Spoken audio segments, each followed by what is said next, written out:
There's no particular reason why Beethoven this year. I just felt that it would be nice, would be interesting, exciting at this stage between me and the Philharmonia to play Beethoven. And for me, it's the second full Beethoven cycle ever. I did one in Los Angeles, which was roughly the same kind of concert.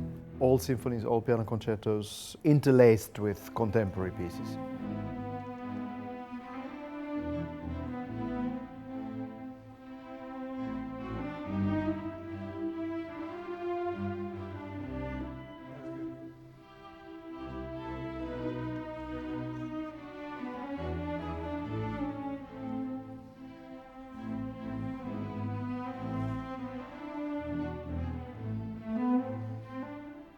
Beethoven symphonies are the works against which everything else relates. Our contemporary ideas of form or texture or dramaturgy or the psychology of form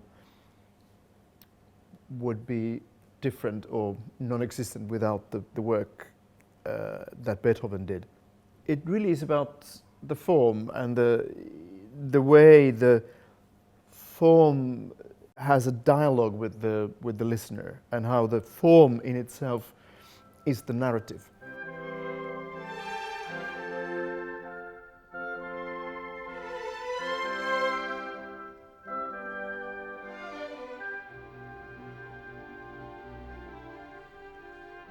And sometimes he satisfies your expectations, and sometimes he very skillfully guides you to a totally different place, and then you are in that different place without noticing how you got there. And that's the true mastery of his composing. And sometimes he kind of paints himself into a corner. I conducted the 7th Symphony a few days ago, and there's this one bit in the finale where this precisely happens, that he kind of locks himself into a pattern that just keeps repeating and gets louder, and it starts to get really annoying, and you think, okay, how is he going to get out of this? How can anyone get out of this? It's like a cage. And then finally he gets out of it, but in a totally different way from what you expect he would. And I'm referring to the sort of recap moment in the finale where he gets stuck into this. And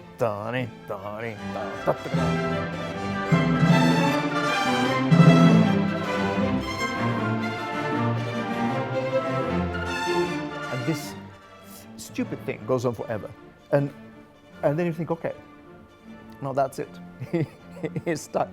And then what does he do? Instead of creating some even louder bang, he lets this thing kind of morendo away, and then the recap is.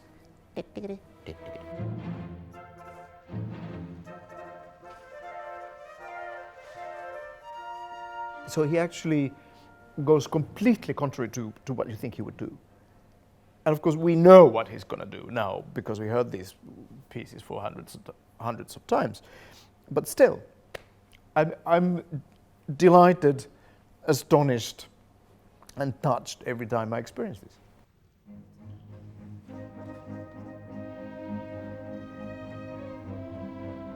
We are in a very interesting junction in Beethoven performance tradition, in a way, because we have come through the sort of heavy German romantic way of playing this music. Then we witnessed the Lutheran Reformation thing with all the early music specialists. Personally, I'm not so interested in ideology either. I'm not so interested in the idea of something being right and something being wrong. I think I'm in a slightly different business. I see myself as trying to provide experiences as interesting, as exciting, as profound, as moving, as annoying, as challenging, as satisfying an experience as I possibly can. And therefore, While my approach is very respectful, nevertheless, I don't see much point in trying to recreate a performance from several hundred years ago.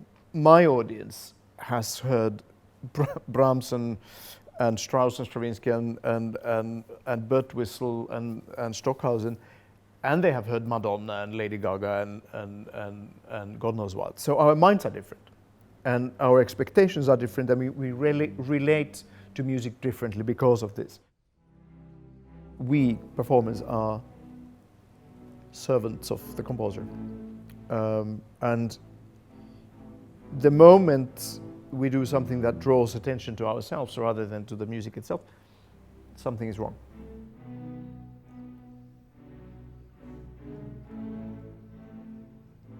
I think the beauty of this kind of music that we unfortunately have to call classical music because there's no better word for it, the beauty is that not only does it tolerate and survive different points of view and different kind of cultural approaches and different kind of aesthetic approaches and so on and so forth, but it also requires that in order to stay alive, this great tradition needs constant rethinking, constant